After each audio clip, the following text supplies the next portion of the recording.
बहुत समय पहले की बात है। हरिपुर नाम का एक गांव हुआ करता था। उस गांव में एक छोटा सा परिवार था। उस परिवार में पति पत्नी और उनके 2 बच्चे रहा करते थे।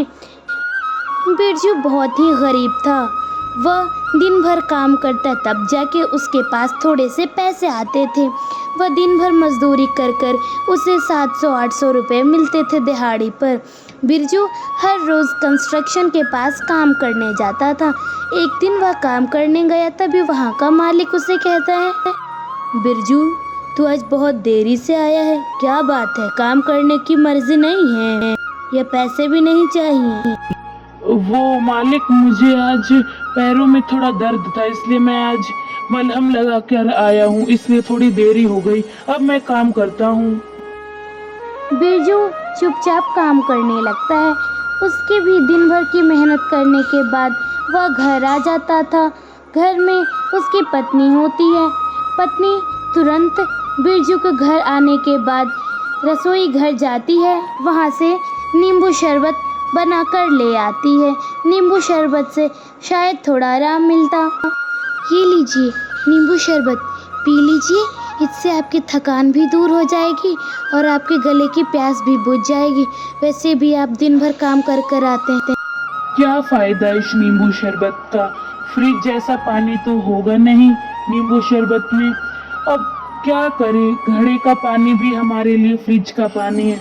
हमारे तो नसीब में ही फ्रिज लिखा नहीं है, फ्रिज की तो औकात भी नहीं है। चलो नींबू पानी ही पीकर थोड़ा प्यास बुझाते हैं। बिरजू को भी बहुत दुख होता है उसकी गरीबी के कारण, लेकिन ऐसा नहीं है कि बिरजू ही सिर्फ काम करता था। बिरजू हर रोज सुबह काम करने जाता था। दूसरी ओर शोभा अपने बच्चे टिंकू और गौरी के साथ भी एक बंगले में काम करने जाते हैं। सुनो गौरी टिंकू, आज तो पापा भी तुम्हारे घर पर नहीं हैं, इसलिए आज मैं तुम दोनों को बंगले पर ले जा रही हूँ। शोभा टिंकू और गौरी के साथ बंगले की ओर बढ़ने लगते हैं। वह बंगला काफ़ी फैशनेबल होता है। उसी बंगले में वे लोग पहुंच जाते। बंगले में पहुंचने के बाद शोभा एक बात अपने बच्चों को समझाती है। सुनो दोनों, अब तुम यहाँ पर आ गए हो, यहाँ पर बहुत ही महंगी महंगी चीज़ें रखी हैं। ऐसा मत करना कि तुम्हारी वजह से उन चीज़ों को नुकसान हो। अब जाकर चुपचाप वहाँ दरवाजे के कोने में जाकर बैठ जाओ और कोई भी आवाज़ होनी नहीं चाहिए, वरना मालकिन गुस्सा करेंगी। ठीक है, अब जाकर चुपचाप बैठो। टिंकू और गौरी दरवाजे के किनारे बैठ जाते हैं। वह वहाँ बैठ ही रहे थे, तभी ठंडी ठंडी झोंके वाली हवा आने लगती है। वह हवा काफ़ी ठंडी होती है। वह हवा एसी की होती है। उन्हें बर्दाश्त नहीं होता, इसलिए गौरी कहती है टिंकू से, क्या ठंडी हवा है टिंकू, देखना हमारे घर में तो सिर्फ गर्म हवा खाने को मिलती है, ये तो कितनी ठंडी और बहुत ही अच्छी है। हाँ गौरी, क्या करें, हमारे पास तो पैसे ही नहीं हैं। ये हवा तो मुझे लगती है एसी की है, काफ़ी ठंडी है।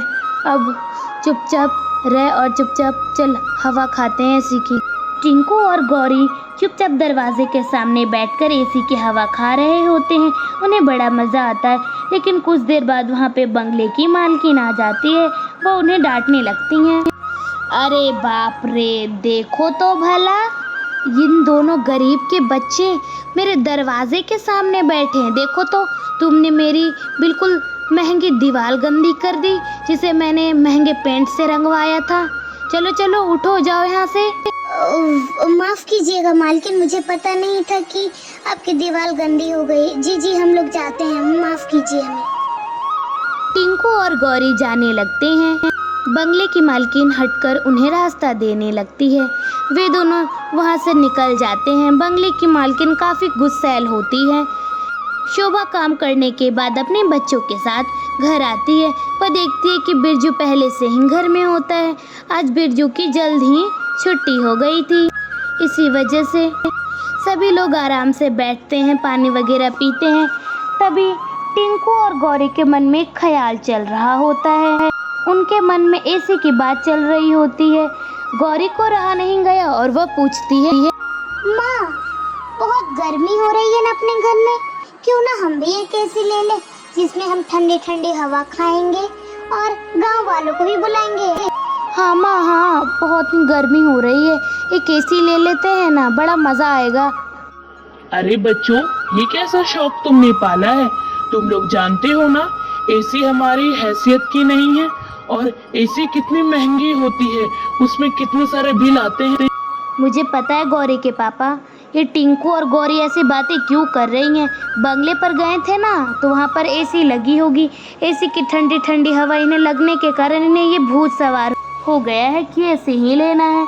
हमारी हैसियत तो है नहीं, अब तुम लोग चुप करो, वरना कल से तुम लोगों को मैं बंगले पर नहीं ले जाऊंगी। समझ आया तुम दोनों को? शोभा अपने बच्चों को समझाने लगती है। अगली सुबह फिर शोभा अपने दोनों बच्चों को लेकर बंगले की ओर जाने लगती है। बिरजू भी अपने काम की ओर चला जाता है। इस बार शोभा बंगले के अंदर आकर पुकारती है अपने मालकिन को। मालकिन, मालकिन सुनिए।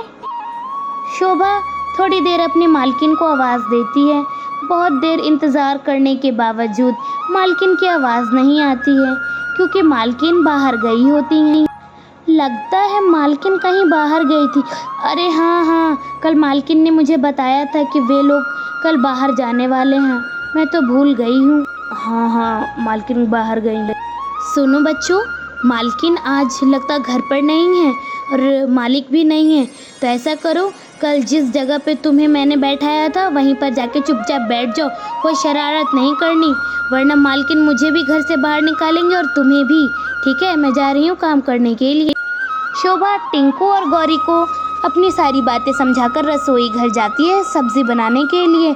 दूसरी तरफ टिंकू, सुना तूने? मालकिन घर पर नहीं है। अब तो हम खूब एसी का मजा लूट सकते हैं। चल चल जल्दी एसी वाले कमरे में चलते हैं और ठंडी ठंडी हवा खाते हैं, बड़ा मजा आएगा। चल चल चल। हाँ गौरी, आज तो मालिक और मालकिन भी नहीं है। चल चल, माँ को मत बताना कि हमने एसी वाली हवा में सोया है। चल चल जल्दी, कुछ देर आराम करेंगे। टिंकू और गौरी वहाँ से एसी वाले कमरे की ओर जाने लगते हैं। वे लोग को पता नहीं था कि एसी वाले कमरे के बिजली बहुत आती हैं। वे बिना कुछ परवाह किए उस कमरे के अंदर जाने लगते हैं। उस कमरे में जैसे ही वे लोग जाते हैं, देखते हैं एसी की ठंडी ठंडी हवा चल रही होती है। टिंकू, लगता है मालकिन एसी बंद करना भूल गई हैं। चल इसका फायदा उठाते हैं।